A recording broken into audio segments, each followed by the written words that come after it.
Okay, good afternoon to all. Yesterday we have seen the methods of polymerization. Uh, there are two methods of polymerization, that is the addition polymerization and condensation polymerization. So both these polymerizations produces the linear polymers. So in addition polymerization, the monomers are added monomers of the same type of molecule are added to form a big molecule, and in condensation mechanism the monomers of different molecules are added to form a long chain of polymers. So the polymerization process involves three steps, that is the initiation, second one is the chain propagation, and third one is the chain termination. So these are the three steps which are involved in addition as well as in condensation polymerization.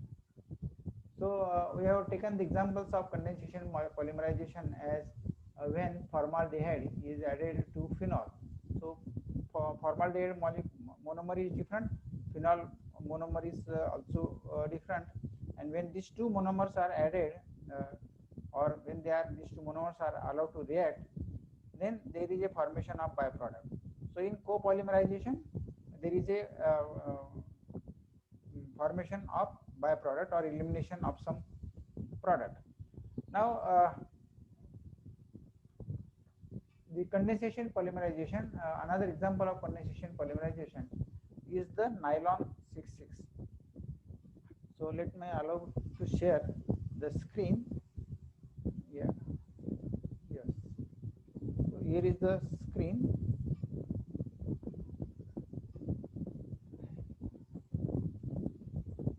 आपल्याला काय बघायचं आहे, आपल्याला बघायचं आहे condensation polymerization, step polymerization, condensation किंवा step polymerization. तर आता condensation polymerization is the reaction between functional molecules forming a polymer with elimination of और फॉर्मेशन ऑफ बाय प्रोडक्ट. म्हणजे त्या ठिकाणी बाय प्रोडक्ट क्रिएट होतो, तयार होतो, त्याला म्हणतात condensation polymerization. Generally the by product is water molecule किंवा HCl मॉलिक्यूल किंवा CaCOH मॉलिक्यूल. आपण for example condensation polymerization of formaldehyde and phenol जर आपण कन्सिडर केलं तर या ठिकाणी हे फिनॉलचे दोन मॉलिक्यूल्स आपण घेतलेले आहेत. फिनॉल म्हणजे हा OH ग्रुप आहे आणि हा एक फॉर्माल्डिहाइड ग्रुप आहे, फॉर्माल्डिहाइड. तर हे फिनॉलचे हे दोन हायड्रोजन्स या ठिकाणी आपण जर रिमूव्ह केले, 2 हायड्रोजन्स फ्रॉम दिस आणि 1 oxygen from formaldehyde. So 2 hydrogens from 2 benzene rings of the phenol and 1 from oxygen from formaldehyde, म्हणजे हा झाला H2O. तर H2 या ठिकाणी काय होईल, सेपरेट होईल. आणि हा जो CH2 आहे, CH2 will form a bridge between the two phenol molecules. तर या दोन फिनॉल मॉलिक्युल्स मध्ये CH2 हा काय करतो, या ठिकाणी ब्रिजचं काम करतोय. तर हे जे प्रॉडक्ट तयार झालं त्याला आपण फिनॉल फॉर्माल्डिहाइड म्हणतो, phenol formaldehyde, because formaldehyde plus phenol. आणि काय मिळालं आपल्याला, we got the water as the by product. तर ज्या ठिकाणी इलिमिनेशन और बाय प्रॉडक्ट मिळतं त्याला म्हणतो आपण कंडेन्सेशन पॉलिमरायझेशन किंवा त्याला आपण स्टेप पॉलिमरायझेशन म्हणतो.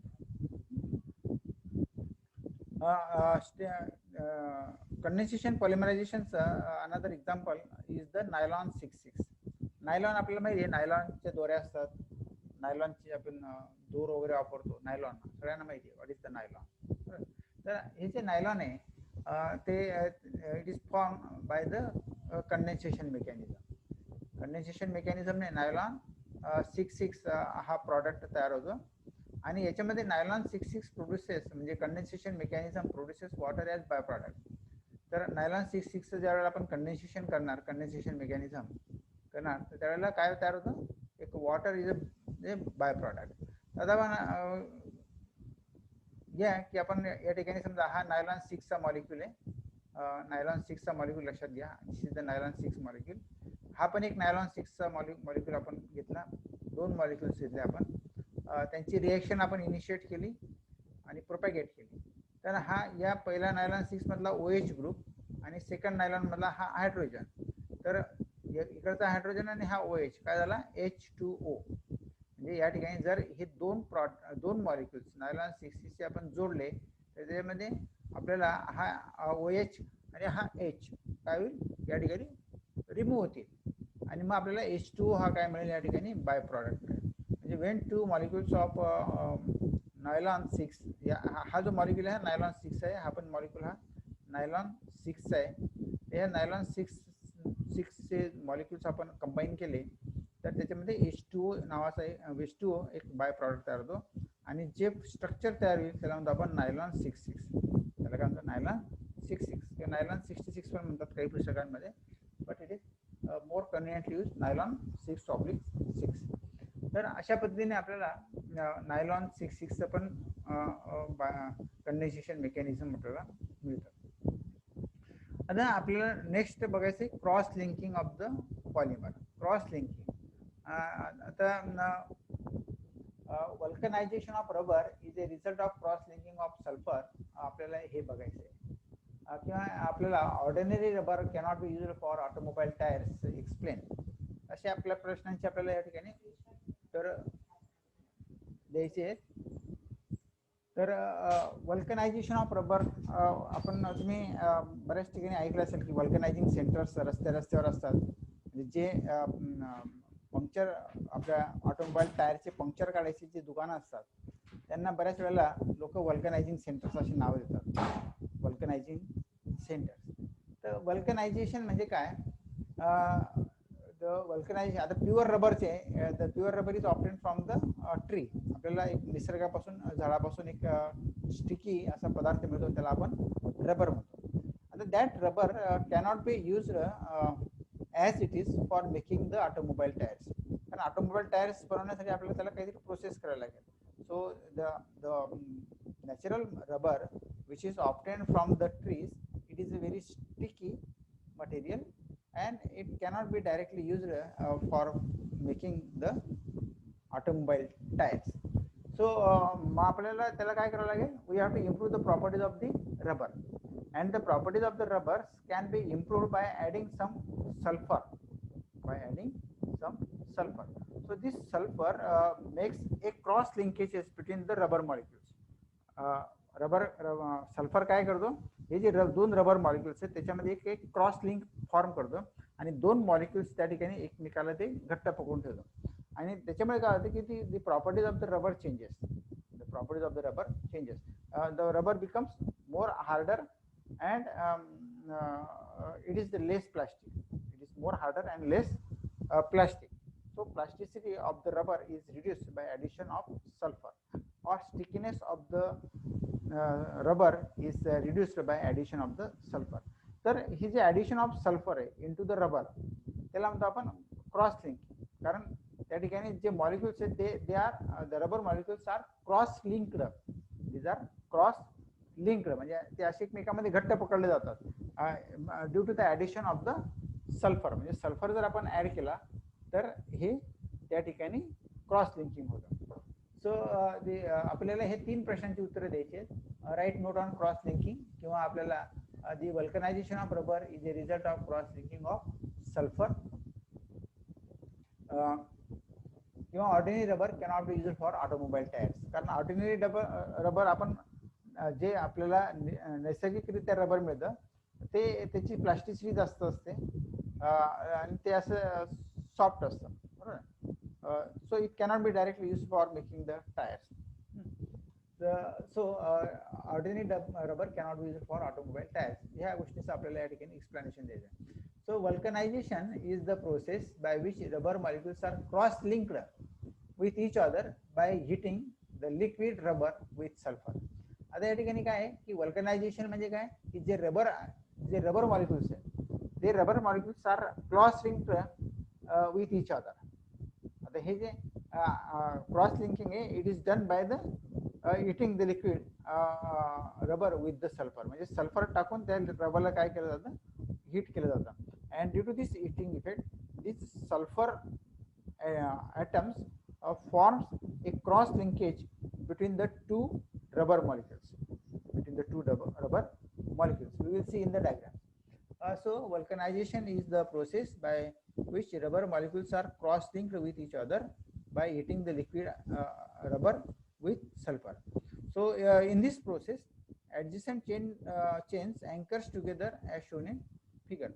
आता त्याच्यामुळे काय होतं, सल्फर ऍड केल्यामुळे या अँकर्स टुगेदर म्हणजे एकमेकांमध्ये असे अडकतात. दोन रबर मॉलिक्युल्स काय होतात, एकमेकांमध्ये अडकतात.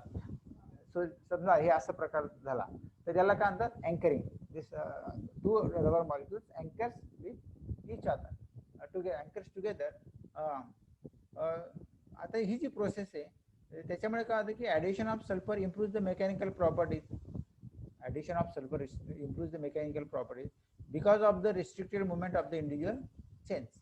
म्हणजे आपण जे प्युअर मटेरियल असतं त्याच्यामध्ये ते पण मटेरियल प्युअर नॅचरल रबर जे असतं ते असं फ्लो होतं, इट फ्लोज. तर ते जे फ्लो होणार आहे ते सल्फरच्या क्रॉस लिंकेजेसमुळे काय होतं की ते जे इंडिव्हिज्युअल मुवमेंट ऑफ ॲटम्स आहे it is restricted. Individual movement of atoms काय होते, रेस्ट्रिक्ट होते. आणि त्याच्यामुळे ही जी क्रॉस लिंकिंग आपण घडून आणतो त्याच्यामुळे काय होतं, द इलॅस्टिसिटी किंवा स्ट्रेंथ,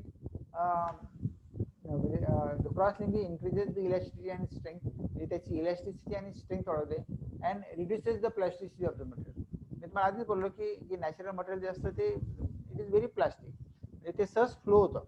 पण addition of some sulphur into the rubber makes it more harder and reduces its plasticity. So addition of sulfur into the rubber, pure rubber, improves the properties of the material. आता आपण vulcanization of rubber चं example घेऊया. आता हा जो rubber आहे it is a polymer of isoprene. Rubber काय असतं, it is a polymer of isoprene. आता when 50% sulfur is added to the rubber, the carbon atoms in the molecular chain forms covalent bonds with sulfur. जर आपण pure rubber मध्ये म्हणजे आयसोप्रीन मध्ये, pure rubber म्हणजे आयसोप्रीन, त्याच्यामध्ये समजा आपण 50% सल्फर ऍड केलं तर काय होईल, जे कार्बन ॲटम्स आहेत इन त्या मॉलिक्युलर चेन मधले they will form a covalent bonds with the sulphur. म्हणजे ते दोन कार्बन मॉलिक्युल्स, समजा हा एक कार्बन मॉलिक्युल, हा एक कार्बन मध्ये आला एक तुमचा एक सल्फर, तर this carbon molecules will form a covalent bond with this sulfur molecule, sulfur atom. So this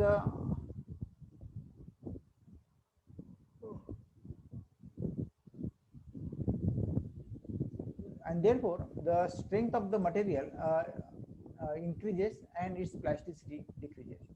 So this process of vulcanization actually cross links the chains to each other. Vulcanization of rubber म्हणजे काय मग, it is the cross linking of chains. आता हे जे cross linked molecules आहेत, this cross linked molecules create a 3-dimensional network of rubber. ते 3-dimensional network तयार होतं. आता जे नॅचरल रबर जे असतं, natural rubber is relatively reactive and can easily undergo oxidation. Natural rubber हे सहज रिॲक्ट होतं आणि it undergoes oxidation. For example rubber becomes harder if it is expose to atmosphere. आपल्याला माहिती आहे की रबर जर तुम्ही एक्झाम्पल बघा की खूप दिवस रबर आपलं एन्व्हायरमेंटमध्ये पडलं तर it becomes hard. So the rubber becomes harder if it is expose to the atmosphere for a long time because oxygen atoms will diffuse into the rubber and extensive cross linking forms between molecular chains. जर आपण rubber उघड्या वातावरणामध्ये बरेच काळामध्ये ठेवलं तर वातावरणाला oxygen जो आहे तो पण एक प्रकारे क्रॉस लिंकिंग करतो आणि cross linking makes the rubber harder. Cross linking काय करतो, रबरला काय करतो, तो हार्ड करतो आणि देअरफॉर इट्स लाईफ रिड्युसेस. आता हे जे वल्कनाइज्ड रबर आहे it is more stronger than the natural rubber and it is more rigid. म्हणजे इट इज 10 times स्ट्रॉंगर आणि 10 times more rigid. But till it does not reduce, it does not eliminates the possibility of elasticity. म्हणजे त्याच्यामध्ये elasticity आहे त्या प्रमाणात शिल्लक राहते. It becomes hard, but till it is elastic. So the vulcanization of rubber is a result of cross linking of sulfur according to this figure. समजा आपण ही figure आहे, आता हे दोन मॉलिक्युल्स आपण घेतले कसले, रबरचे. हा वरचा एक मॉलिक्यूल घेतला आपण आणि हा एक खालचा मॉलिक्यूल आपण घेतला CH3. आता हा यांच्यातले हे जे डबल बॉन्ड्स आहेत, दिस डबल बॉन्ड्स विल ब्रेक आणि याच्यामध्ये काय काय होईल, काय क्रॉस लिंक होईल, हा सल्फर क्रॉस लिंक होईल. The sulfur will cross link between this carbon carbon atoms. या ठिकाणी हा म्हणजे this sulfur atoms anchors the two rubber molecules, तर त्याच्यामध्ये हे झालं एक प्रकारे क्रॉस लिंकिंग, लॉकिंग होतं ड्यू टू द सल्फर. हा वरचा एक मॉलिक्यूल आपण रबरचा घेतला, खालचा एक मॉलिक्यूल आपण रबरचा घेतला. हे दोन ऍक्टिव्ह सेंटर्स तयार केले आपण, म्हणजे हा carbon carbon double bond break केला तर त्या ठिकाणी हा सल्फर या पद्धतीने अटॅच होईल. Sulphur will be attach. तर जितकं सल्फरचं प्रमाण जास्त मटेरियल रबरमध्ये, हेच मी सिम्प्लिफाईड डायग्राम मध्ये या ठिकाणी दाखवलेले. हे दोन मॉलिक्युल्स आपण घेतले याचे रबरचे आणि त्याचे ज्यावेळेला हा बॉन्ड ब्रेक होईल तर त्या ठिकाणी काय अटॅच होईल, sulphur atoms will get attach. So sulphur forms a cross link आहे. तर जर आपण हा सल्फर ऍड केला नाही तर आपल्याला काय होईल, rubber is soft and sticky material. Room टेम्परेचरला रबर जनरली सॉफ्ट आणि स्टिकी असतं, म्हणजे ते सहज वाहून जाऊ शकतं. So it flows by viscous deformation and therefore it cannot be used in automobiles because the service temperature causes the slipping of the molecules as the pressure is encountered. त्याच्यामुळे हे जे मटेरियल आहे हे डायरेक्टली आपण automobile tyres बनवण्यासाठी वापरू शकत नाही, कारण ते स्टिकी मटेरियल आहे. पण जर समजा ऍटलिस्ट आपण 10% सल्फर जर आपण ऍड केलं रबरमध्ये, तर it gives mechanical stability to the rubber and retains the required flexibility. म्हणजे त्याच्यामध्ये पाहिजे तेवढी आपल्याला इलास्टिसिटी पण मेंटेन करता येते आणि पाहिजे सफिशियंट अशी त्याची आपल्याला स्ट्रेंथ पण मेंटेन करता येते when 10% of sulphur is added. तर हार्ड रबर जर आपल्याला तयार करायचं असेल तर आपल्याला काय करावं लागेल, we have to add more number of sulphur atoms. आणि त्याच्यामध्ये जर जास्तीत जास्त आपण सल्फर ॲटम केले तर more cross linkages will be there, आणि मोर क्रॉस लिंकेजेस जर आपण घडवून आणले तर rubber will be more hard. म्हणून जनरली त्याची इलॅस्टिसिटी ही जी प्रॉपर्टी आहे, it should not be lost during the service behaviour, आणि त्याच्यामुळे the number of sulphur atoms added into the pure rubber are very limited. त्याला म्हणतात cross linking of the sulfur, किंवा याला दुसरं नाव आहे वल्कनायझेशन of rubber. Vulcanization of rubber means addition of sulfur into the pure rubber to make the rubber harder and stronger and less plastic. So this is all about the vulcanization of rubber. आता जसं आपण आता या वेगवेगळे polymer materials पाहतोय तसे ब्रँच्ड polymers पण असतात. आता आपण लिनियर पॉलिमर्स बघितले, आतापर्यंत काय बघितले आपण, लिनियर पॉलिमर्स बघितले. आता ब्रँच्ड पॉलिमर्स मध्ये काय, a simple linear polymer molecule can be branched into bifurcated chains to form a three-dimensional molecules under certain conditions called branching.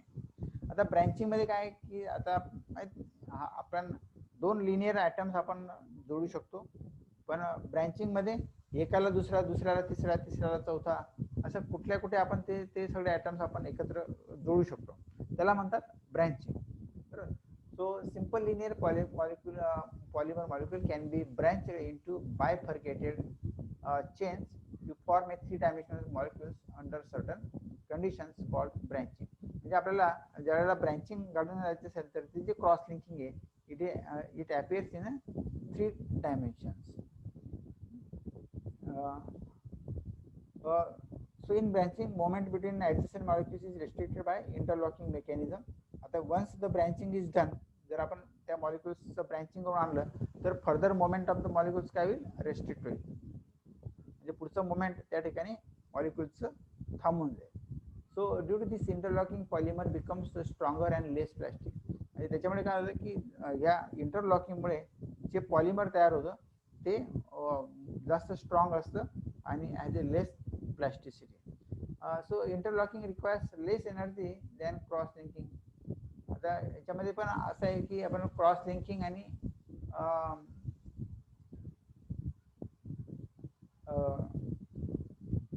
Interlocking म्हणजे branching. Interlocking requires less energy than cross linking. तर हे ब्रँचिंगसाठी आपल्याला एनर्जीची provide करावी लागते. It is very small. Also branching is usually achieved by removing a side atom from main chain and introducing another carbon-carbon bond. Therefore branching occurs more readily than cross linking. आता branching कसं घडून आला तर एखादा side item बाहेर काढायचा आणि तिथे कार्बन ॲटम टाकून द्यायचा, म्हणजे तो काय होईल, त्या ठिकाणी एक ब्रँच तयार होईल. बरोबर, त्या ठिकाणी काय तयार होईल, एक साईडचा कुठला तरी ॲटम काढायचा आणि त्याच्यावर कार्बन ॲटम ठेवायचा, त्या ठिकाणी काय तयार होईल, एक प्रकारे ब्रँच तयार होईल. आणि जी ब्रँचिंग तयार करणे ते it is more easy than the cross linking. म्हणजे branching is more easy than cross linking. तर हे झालं आपलं ब्रँचिंगच्या बाबतीमध्ये डिस्कशन. आता दोन इम्पॉर्टंट पॉईंट आपल्याला डिस्कस करायचे, थर्मोप्लास्टिक्स आणि थर्मोसेटिंग प्लास्टिक्स. हे परीक्षेमध्ये विचारलं जातं. थर्मोप्लास्टिक्स आणि थर्मोसेटिंग प्लास्टिक दोन प्रकार आहेत प्लास्टिकचे, थर्मोप्लास्टिक्स आणि थर्मोसेटिंग प्लास्टिक्स. आता थर्मोप्लास्टिक्स काय कुठले आहेत, जर आपल्याला माहिती की प्लास्टिक जर जितकं मटेरियल प्लास्टिक असेल तितकं ते आपल्याला दुसऱ्या फॉर्ममध्ये सहज रूपांतरित करता येतं. बरोबर. So thermoplastics are the polymers whose plasticity increases with increase in temperature. तर आपल्याला जे थर्मोसेटिंग प्लास्टिक्स आहेत त्यांची जी प्लास्टिसिटी आहे ती काय होते, इन्क्रीज होत जाते as we increase the temperature. ते बंद का.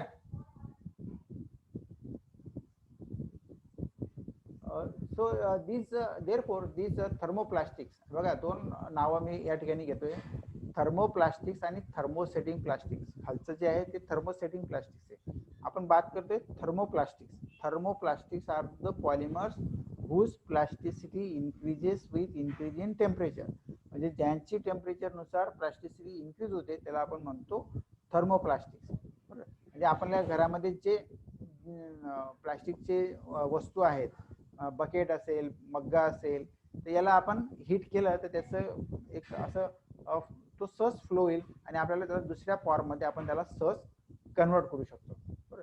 त्याची काय होते, plasticity increases with increase in temperature आणि due to the temperature they become soft and deformable upon heating. त्याच्यामुळे ते सॉफ्ट होतात आणि सहज डिफॉर्म होतात. आता this is the characteristics of linear polymer molecules. आणि ही जी property it is generally observed in linear polymer molecules. So most of the thermoplastics are formed by addition polymerization and produces chain molecules or linear molecules. आता हे जे सगळे thermoplastics आहेत ते addition पॉलिमरायझेशनने तयार केले जातात मोस्टली आणि त्याच्यामध्ये चेन मॉलिक्युल्स और लिनियर मॉलिक्युल्स प्रोड्यूस होतात. The thermoplastic materials are similar to the metals that gain ductility at high temperature. आपल्याला माहिती आहे की मेटल्स मध्ये डक्टिलिटी असते, तसं या पॉलिमर्स थर्मोसेटिंग प्लास्टिक्स मध्ये पण डक्टिलिटी आपल्याला मिळू शकते when you increase the temperature. आणि त्याच्यामुळे काय होतं की हे जे मटेरियल्स आहेत थर्मोप्लास्टिक मटेरियल टेम्परेचर वाढवलं तर हे सॉफ्ट होतात, त्याच्यामुळे they can be mechanically deform and soften at high temperature. म्हणजे ते आपल्याला हाय टेम्परेचरला सहज डिफॉर्म करता येतात किंवा त्याला सॉफ्ट करता येतात. म्हणजे these are the plastic materials that can be easily molded into any shape. तर थर्मोप्लास्टिक जे असतात ते आपल्याला कुठल्याही शेप मध्ये सहज रूपांतरित करता येतात और extruded due to the absence of cross links. त्याच्यामुळे आपल्याला ते कुठल्याही स्वरूपामध्ये ते आपल्याला प्रकट करता येतात due to the absence of the cross link. त्याच्यामध्ये क्रॉस लिंकिंग नसतात. आणि ज्यावेळेला आपण हे मटेरियल्स आपण थंड करतो तर ते त्यांच्या ओरिजिनल प्रॉपर्टी काय करतात, रिटर्न करतात. त्याच्यामध्ये ओरिजिनल प्रॉपर्टीज पुन्हा येऊन जातात. म्हणजे समजा तुम्ही एक बकेट आहे, बकेटचं तुम्ही त्याला हीट केलं, फ्लो केलं आणि त्याच्यापासून एक मग्गा बनवला, तर बकेटचं जे प्लास्टिक होतं तेच मग्ग्याचं प्लास्टिक तुम्हाला रूम टेम्परेचरला दिसेल. फक्त काय झालं की ड्यू टू द हिटिंग तुम्ही त्याची प्लास्टिसिटी इन्क्रीज केली, तुम्हाला त्याचं फॉर्मिंग प्रोसेस सहज करता आली आणि त्याच्यामुळे तुम्हाला इझिली मोल्ड करता आलं. So the plastic these thermoplastics are the materials which are easily molded, which can be easily molded. So the examples of such materials are polyethylene असेल, polystyrene असेल, polyvinyl पॉलिमर्स असतील, पॉलिव्हिनिल क्लोराइड असतील, पॉलिमाइड्स असतील म्हणजे nylon किंवा acrylics material जे आहेत ते सगळे थर्मोप्लास्टिक्स असतात. काय ते thermoplastic. So the thermoplastics can be easily moulded at high temperature. आता दुसरा जो प्रकार आहे या प्लास्टिकमध्ये आहे तो आहे थर्मोसेटिंग प्लास्टिक. पहिला जो आहे थर्मोप्लास्टिक म्हणजे टेम्परेचरनुसार त्याची प्लास्टिसिटी इन्क्रीज होते. आता इथे थर्मोसेटिंग प्लास्टिक. थर्मोसेटिंग म्हणजे याची जी प्लास्टिसिटी आहे it reduces with temperature. So thermosetting polymers are the opposite of thermoplastics. म्हणजे थर्मोप्लास्टिक्सच्या याच्या प्रॉपर्टीज काय आहेत, अपोजिट आहेत. They become hard and rigid upon heating. म्हणजे थर्मोसेटिंग प्लास्टिक जे आहेत त्यांना जर आपण हीट दिली तर ते सॉफ्ट होण्याच्या ऐवजी ते हार्ड होतात, उलट प्रक्रिया होते. So they becomes hard and rigid upon heating. तसं थर्मोप्लास्टिक मध्ये the plastic becomes soft when heating, but in thermosetting plastics they become hard and rigid upon heating. Thermosetting plastics are formed by condensation polymerization producing cross-linked molecules. आता thermosetting plastics कसे तयार होतात, ते condensation मेकॅनिझमने तयार होतात आणि त्याच्यामध्ये क्रॉस लिंक्ड मॉलिक्युल्स तयार होतात थर्मोसेटिंग प्लास्टिकमध्ये. therefore thermosetting plastics cannot be softened once they are molded. म्हणजे जर एकदाची तुम्ही या थर्मोसेटिंग प्लास्टिक पासून मटेरियल वस्तू बनवली तर ती तुम्हाला पुन्हा वितळवता येत नाही. It cannot be remoulded. तिला पुन्हा तुम्हाला रिमोल्ड करता येत नाही. आपल्या थर्मोप्लास्टिक मध्ये काय की प्लास्टिक तुम्ही किती वेळा रिमोल्ड करा, त्याला हीट करा, दुसऱ्या फॉर्म मध्ये न्या, हीट करा, दुसऱ्या फॉर्म मध्ये न्या. पण थर्मोसेटिंग प्लास्टिकची प्रॉपर्टी काय, दे becomes hard if you increase the temperature. म्हणजे तुम्ही इन्क्रीज टेम्परेचर जर वाढवलं तर ते हार्ड होत जातात. त्याच्यामुळे आपल्याला this materials once they are moulded they cannot be softened. म्हणजे पुन्हा त्याचं आपल्याला सॉफ्ट याच्यामध्ये रूपांतर करता येत नाही. बिकॉज कारण टेम्परेचरमुळे ते हार्ड होत आहेत, त्याच्यामुळे ते सॉफ्ट होण्याचा काही प्रश्नच येत नाही. म्हणजे याचा अर्थ काय झाला की the plasticity of this material does not change with temperature. and therefore they cannot be remolded into any new shape. Thermoplastics can be easily molded into any shape. On the other hand, thermosetting plastics cannot be remolded into new shape. म्हणजे एकदाच त्याची वस्तू तुम्हाला बनवता येईल, पुन्हा ती वस्तू मोडून तुम्हाला त्याची दुसरी वस्तू बनवता येणार नाही. कशाची, थर्मोसेटिंग प्लास्टिकची. कारण this plastic becomes hard and rigid upon heating. जर त्याला आपण हीट दिली तर ते उलट हार्ड होतात आणि रिजिड होतात. So it is observed that on rising the temperature up to the point where cross links are broken, an irreversible reaction takes place and all these properties of polyester are lost. आता आपण म्हणजे आपण असे thermosetting plastic जर घेतले तर त्यांचं जर टेम्परेचर आपण बियॉन्ड सर्टन लिमिट आपण केलं तर सगळे जे क्रॉस लिंक्स आहेत ते काय होतात, ब्रेक होतात आणि इरिव्हर्सिबल म्हणजे आपल्याला पुन्हा ते मटेरियल ओरिजिनल फॉर्म मध्ये आणता येणार नाही. Once the cross links are broken. And so these thermosetting plastics do not deform on mechanical stressing. Some common examples of thermosetting plastics are जे पॉलिस्टर्स आहेत किंवा फिनॉल्स असतील, युरिया फॉर्माल्डिहाइड असेल किंवा इपॉक्साइड्स असतील, तर हे सगळे जे आहेत हे थर्मोसेटिंग प्लास्टिक्स आहेत. The thermosetting plastics cannot be remolded. They becomes hard when heated. And thermoplastics they can be easily molded into any form. They become soft with increasing temperature.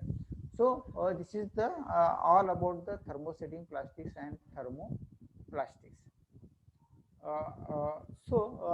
This is the unit we have completed, that is the polymer. आपण हे polymer हे unit या ठिकाणी आपण संपवलेलं आहे. What are the polymers? Okay.